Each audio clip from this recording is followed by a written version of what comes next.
Hi, my name is April Foster, and this is Take Time to Be Holy, Lesson 10.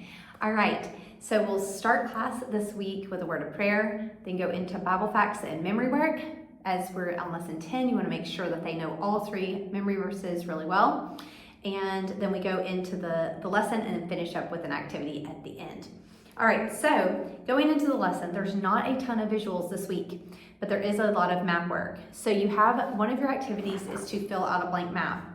So for your big kids, levels 3 and 4, you might have them draw this themselves on a blank sheet of paper that they can then label as you walk through the lesson. For the littles, I gave them each a map, and then as we walked through the lesson, we talked about what happened at Horma, we talked about what happened at Kadesh, we talked about what happened on Mount Hor. We are labeling those, or drawing and labeling those places, like putting a dot on the map and maybe even just an H for Horma, or you could say we're going to put a green dot where Horma is, a blue dot where Kadesh is, that sort of thing, a triangle where Mount Hor is. And so you're labeling those on the map as you walk through the story and as you walk through the lesson, so they're getting further ingrained in their mind where these places are. All right. After we get through the map and you have a copy you can use if they need help with spelling the words as they write it on the map and that sort of thing, or estimating where to draw it, you have a classroom map that you can use. And you print this whatever size you want. I just keep it little and lay it on the table and we all look at it, pass it around. All right, as you get into the visuals is we're at Mount Hor, and what do the people do again? They're complaining. They are complaining. Now, in this picture, you have pomegranates and figs and garlic and cucumbers.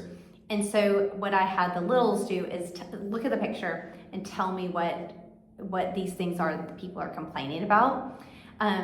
Because most of them aren't familiar with a lot of these vegetables and fruits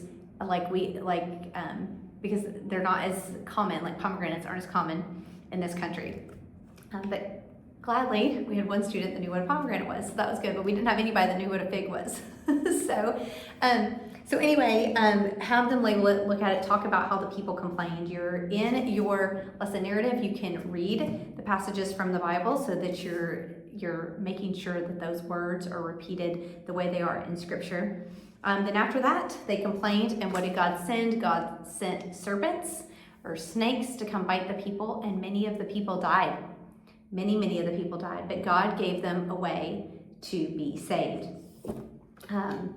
He gave them a bronze serpent, and we talked about what bronze was, that Moses put on a pole or on a stick, and they still had to do something in order to be saved. Just knowing the bronze serpent was there, what happened if they got bit by a snake? Would they live or would they die?